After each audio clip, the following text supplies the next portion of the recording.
In 1933, he published The Pilgrim's Regress, which detailed his conversion as an allegory. Such a conversion was shocking, to say the least, for when Lewis was 17, he wrote to a friend, quote, "I believe in no religion. There is absolutely no proof for any of them, and from a philosophical standpoint, Christianity is not even the best." End quote. 15 years later, to that same friend, Lewis wrote, quote, "Christianity is God expressing himself through what we called for real things, namely the actual incarnation, crucifixion, and resurrection." End quote.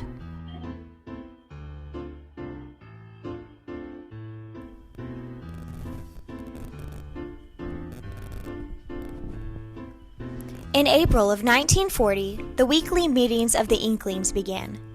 In these meetings, C.S. Lewis and J.R.R. Tolkien met weekly to fellowship and critique one another's writings.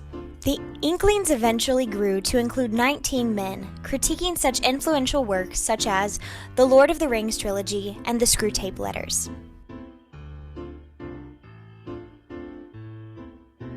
On April 23, 1956, Lewis married Joy Davidman Gresham.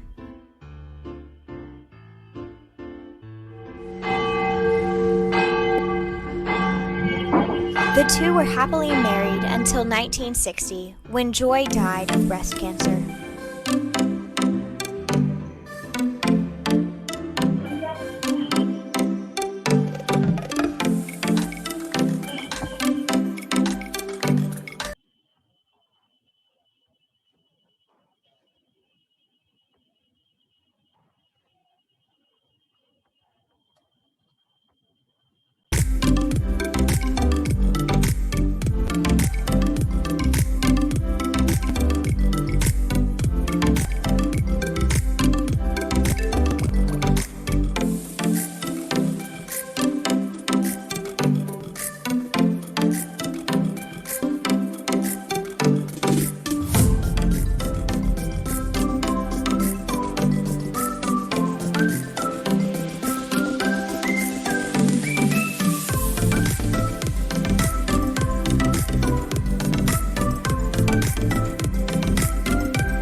Good morning, everyone. Hopefully everybody can hear me clearly.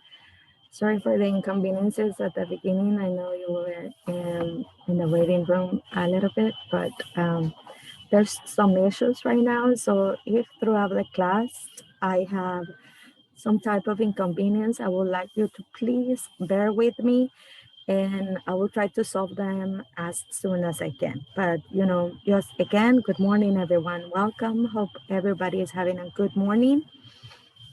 Well, today I want to start the class, and since it's the first one, I want to start with uh, a quote and a phrase. Uh, the phrase is about solving conflict, and um, it says the following, that in difficulty lies possibility, right? And this has to do with the ability of humans that have problems to see the light. Kind of like probably you have heard this phrase before of seeing the light at the end of the tunnel, because there's always going to be problems and issues in in your everyday life, right? It can be something small or something big. It depends on your mindset and how you try to solve that particular issue and that particular problem. It doesn't mean that just because you have a problem, you cannot be sad or you can not be affected by it, but it has to do with trying to do something to solve it and improve it and make it better. So now we are going to begin the class by kind of talking about and going over our topic for the day. We are going to begin Unit 2 on, we are going to be using for this class a Spotlight, that book. And we are going to be focusing on what the story is about, kind of going into the beginning of the story. What is it about? What is the saying? We are going to be talking about the author of the story and how much you know about him and his background as a writer. I don't know if anybody has had the chance to go over the story that we are going to be talking about today. No? Anybody? Do you know the name of the story that we are going to be reading? Unit 2? Well, I will tell you. The name, $1,000. yes, excellent. Thank you very much. $1,000, right? And we are going to be working on pages 34 to 41. Obviously, we are not going to do it all in this particular class. So, do you know something about the author or about the story in particular? Anybody? No? Do you know the name of the author, or just by the name itself?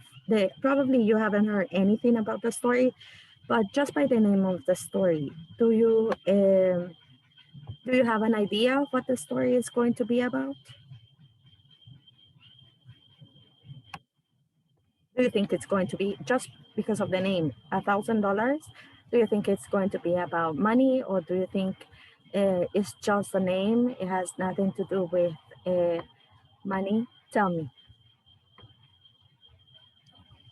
Nobody? What about the author? The author is O. Henry. Have you ever heard about him? He's he's an American writer. Have you ever heard of him or his work?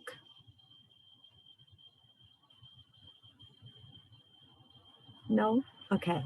So just to give you an idea of, you know, the author, I'm going to share with you his background, a short biography about him.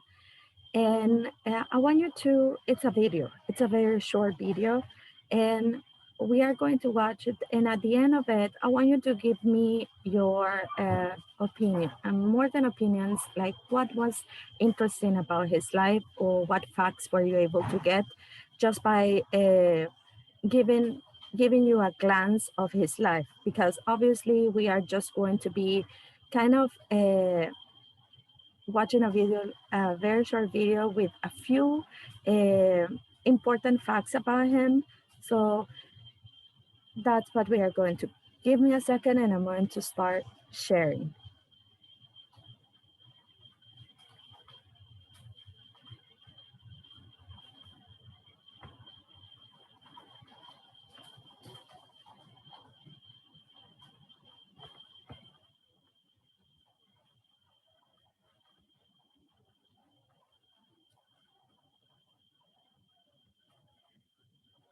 As I said, guys, bear with me because right now, I don't know, internet is not in our favor.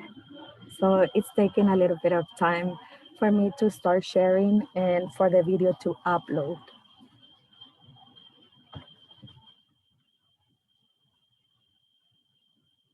Hopefully you can see my screen right now. And as I said, pay attention to the details, and then I will ask randomly for some of you to share the most important details that you were able to get just by watching the video.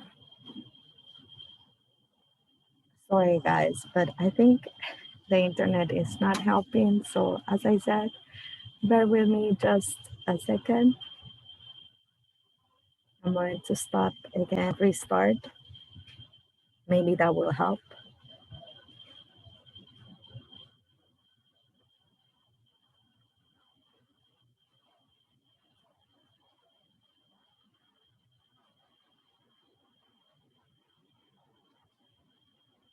So as I said, the story, we are going to be listening to it with the audio. Hopefully we are going to be able to work on that as well. Sorry guys, the internet is not cooperating here. Give me just a second.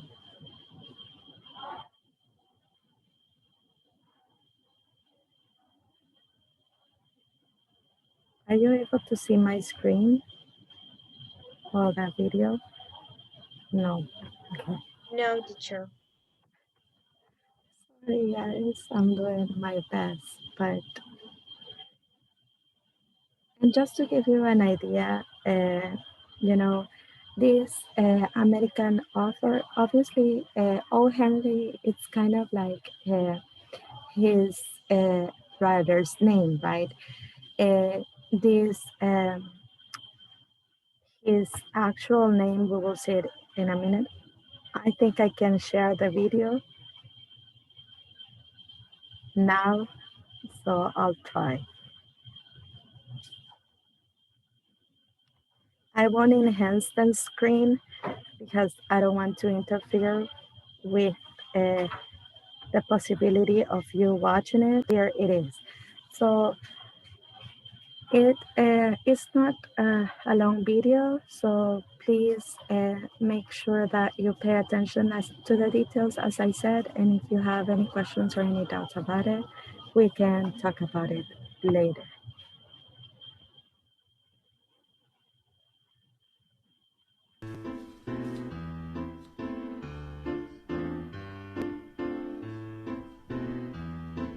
Clive Staples Lewis, A Biography. By Chloe Hatchell, Honors 201.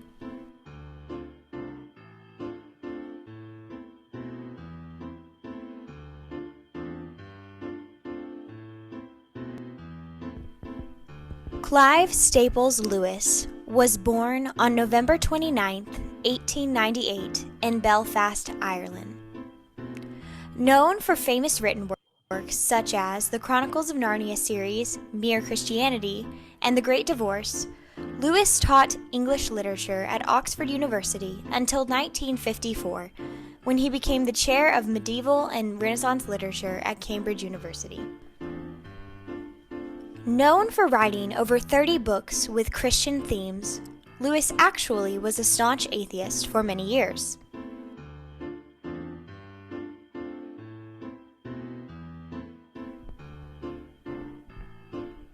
In 1908, his mother, Florence Lewis, passed away when Lewis was 9 years old. Her death began his 23-year wrestling with God.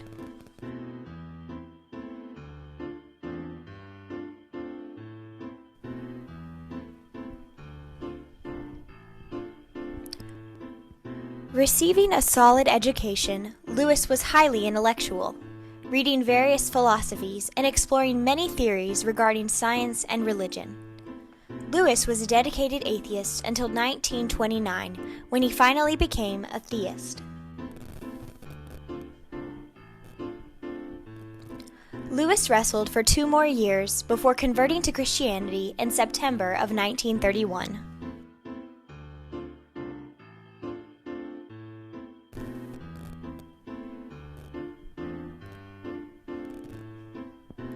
In 1933, he published The Pilgrim's Regress, which detailed his conversion as an allegory.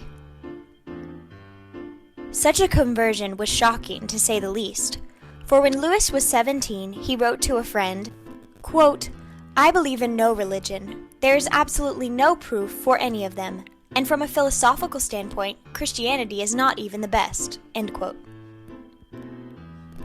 15 years later, to that same friend, Lewis wrote, quote, "Christianity is God expressing himself through what we called for real things, namely the actual incarnation, crucifixion, and resurrection." End quote.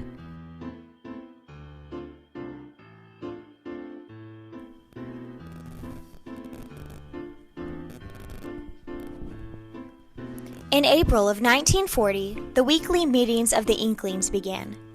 In these meetings, C.S. Lewis and J.R.R. Tolkien met weekly to fellowship and critique one another's writings. The Inklings eventually grew to include 19 men, critiquing such influential works such as the Lord of the Rings trilogy and the Screwtape Letters.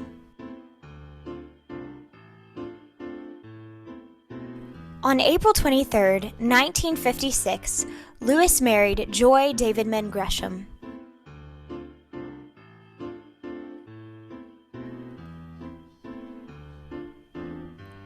The two were happily married until 1960, when Joy died of breast cancer.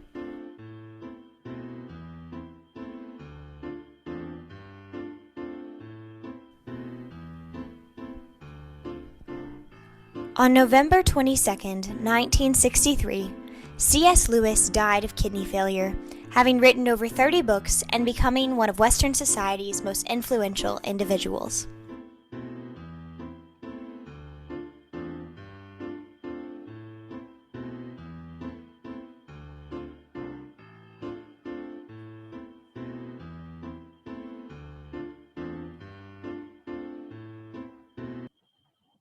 Okay, I'm going to stop there, and I want you to tell me which were the uh, most important details or the most interesting details that you were able to get from this short biography. Anybody would like to share, please?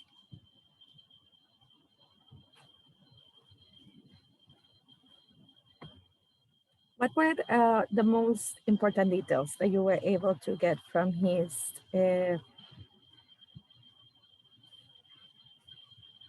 nothing interesting about his life that caught your attention? He was a writer. Sorry, Valeria, can you say that again? As I said, I'm having a lot of issues and I couldn't hear.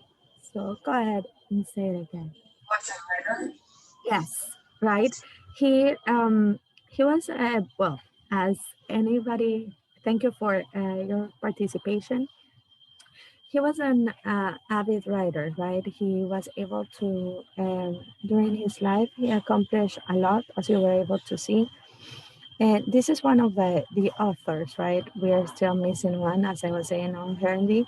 But this particular writer, he's one of the things that is important to know is his background, as I said, and he was very interested in religion, right? he he didn't believe in religions, but later on, when he as his life went on, he turned into Christianity, as it said, and that changed his writing as well, right?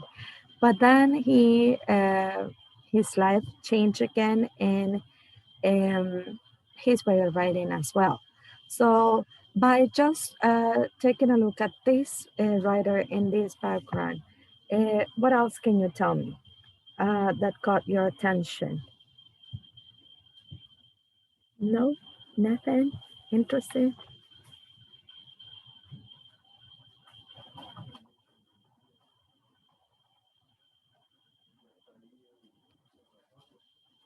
Okay, let's move on to the story itself.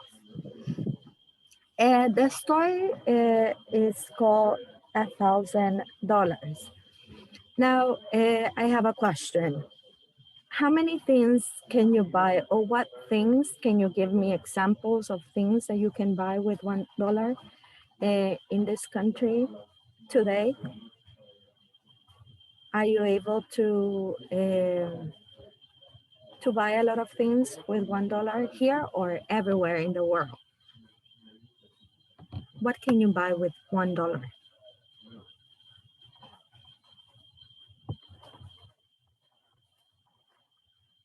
Is it a lot of money, $1 or not? You can buy some candies, maybe. Yeah, that's pretty much it, right? $1 here or in any country is not that much, right? You cannot say you cannot buy a house or you cannot buy a car. You cannot buy nothing major with $1, right? You're With basically, $1, yes, hello teacher, good morning. Good good morning. morning. With $1, you can buy travels by bus. Yes, no, I remember that after before pandemic, it was 20 cents, and currently I don't know the price because I don't go out. yeah, but it's true, right? Before the pandemic and before lockdown, uh, probably it was 20 cents. So you could go by bus like 5 or 10, depending on, because it will either 20 cents or 25 cents, right? And you can, as your classmates were saying, you can buy candy. Probably you can buy, in our country, I think you can buy some type of groceries. Like, for example, if you want to buy vegetables or some type of fruit, maybe you can do that. But as we were saying, nothing major. It's not like you're going to buy a cell phone for $1 or a computer or anything that will significantly improve your life in terms of, making it better. But in the 1900s, when this story was set or was written, in the 1900s, $1, it was a lot of money, right? Uh, with $1 at that time, it represented almost like you will say today, $10,000 or something like that, right? To make the comparison, but I'm exaggerating as well, right? But I just want you to set your mind at that time, right? When this story was written, $1 represented a lot of money. So probably $1,000,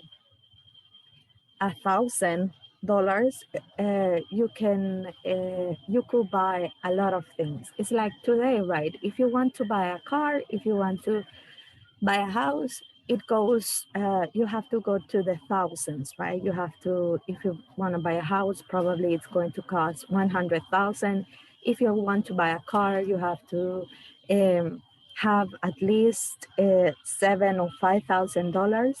Even everyday things that you use, like shoes and clothes, probably you're spending around $20 if you want to buy a nice shirt, or if you want to buy a pair of shoes, probably is more expensive. And then if you talk about cell phones, you're talking about hundreds, right? probably for $200 a cell phone, which is something that probably in a few years for people, that amount of money, it's going to change, right? Or the value of the money is going to change. Now, I want everybody to go on the first page, which is page 34 of the book. As I said, a spotlight. And we are going to be listening to part of the story. First of all, I want you to take a look at the story itself, right? And how the story begins. Everybody there? Sorry, I won't share my screen because I don't want to, have issues with the platform. And if I start sharing, I'm afraid I'm going to have issues with the platform. So sorry if I'm not sharing the book with you. But if I do, it's going to take at least 5 minutes for me to start sharing screen. So I don't want to do that. Let me know if you're there in the story. So everybody there, can anybody tell me how does the story begin? What's the first phrase that you have there? $1,000. Exactly. So that's and I'm asking because it is very obvious, right, that he wants to make an impression on the reader, right? He wants his reader or the reader of the story to have very clear his mindset in his idea of what the story is going to be about. He's going to be talking about money, but not in terms of money of budget or money in the mathematical sense of this, right? He is going to be talking and giving you an idea of what this kind of money does on people, right? Or what people with this amount of money will do or can do. Now, as I said, I'm afraid I'm not going to be able to share the audio as well because I'm not having way too many issues with sharing screen. So, but in next class, we are going to be listening to the audio of the story because that's a way to read faster and for you to keep up with the story in a better way. So we have that. I'm going to read for you. We have $1,000. Repeated lawyer Tom, solemnly and severely. And here is the money. John Gilliam gave a decidedly amused laugh as he fingered the thin package in the new $50 notes.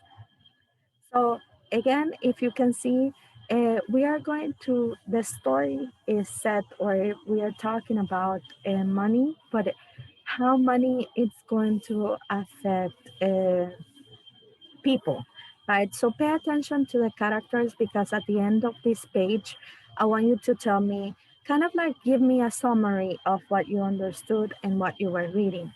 Now, I want a volunteer to read from It's Such a Confoundedly Awkward Amount, that paragraph. Would anybody like to read? A volunteer, please? No? It's a very short paragraph. And as I said, I'm sorry if I'm, not playing the audio, but as I said, I know there's a lot of issues with technology and I don't want to leave the class and leave you like half of the class without the content. So a volunteer, please go ahead. It's fine if you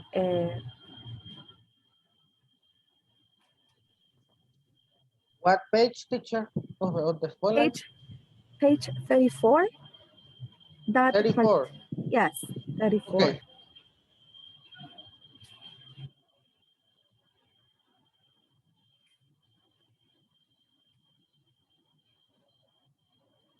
We are on the third paragraph of that particular story.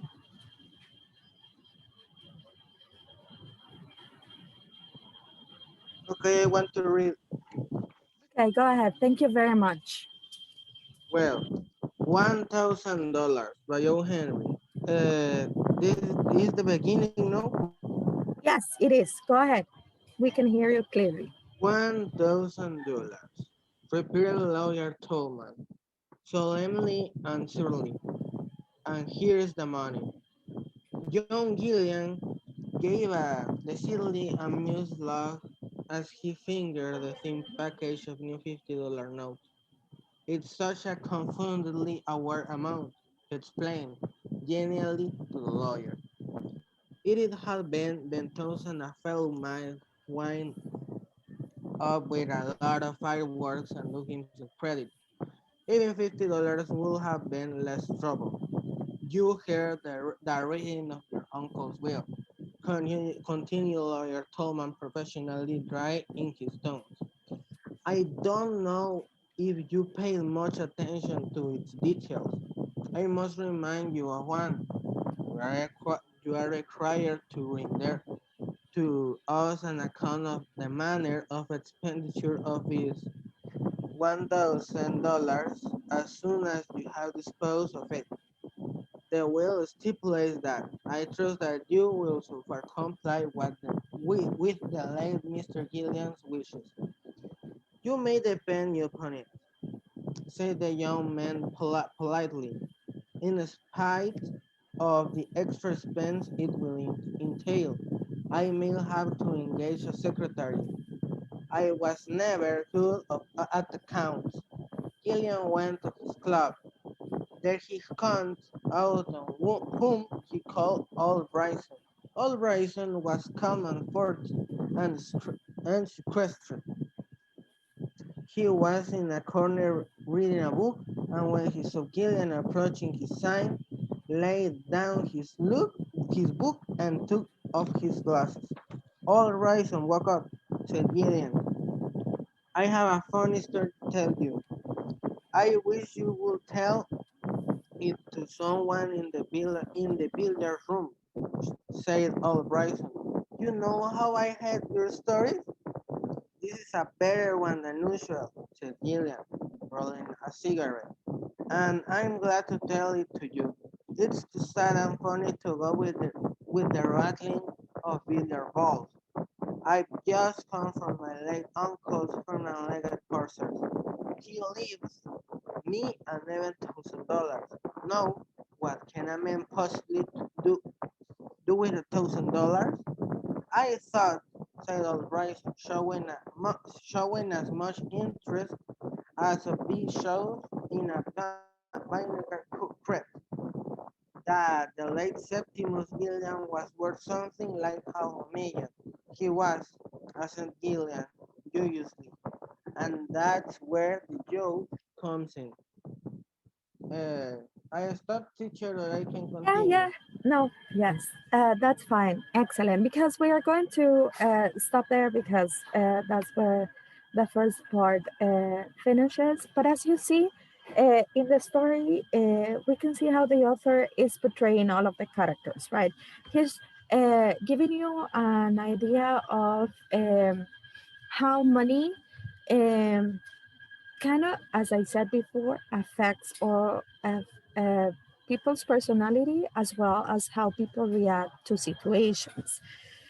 Uh, if you, I don't know if so far, do you have any questions or any doubts about the story or what the story is about, or anybody would like to, as I said, so far, summarize what the story is about? What do you think? Kind of is the purpose of this story or the author's idea for this particular story. Will anybody like to say? In my case, teacher, the only thing that I am secure that I think is the protagonist has financial problems. Yes, excellent, exactly.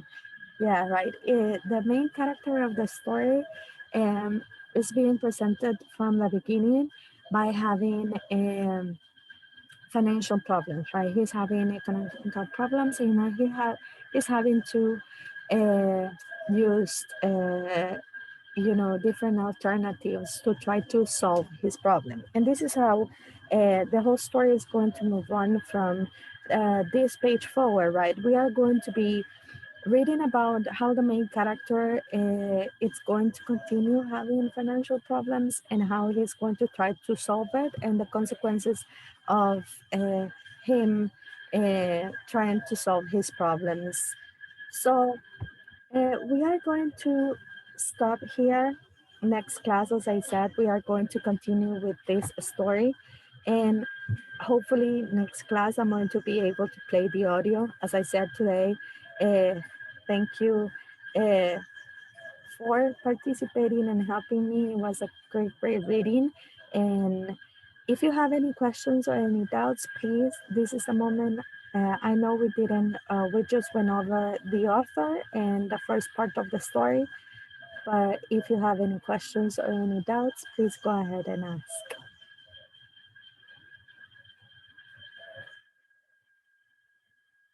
Questions or doubts? No? Okay. So next class, we will see each other and we will finish the story. And I want to hear your opinions. You can go ahead if you want to move on with the story on at your own pace. You can do that. And if not, next class we will. So thank you everyone for bearing with me and the issues with technology. I want to thank you for your patience and thank you for participating. We will see each other next class. Have an amazing day, everyone. Take care of yourselves. Bye. Goodbye, teacher. Bye. Bye, Take care. teacher.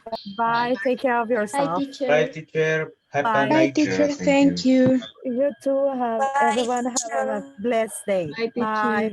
Bye, everyone. Take care of yourselves.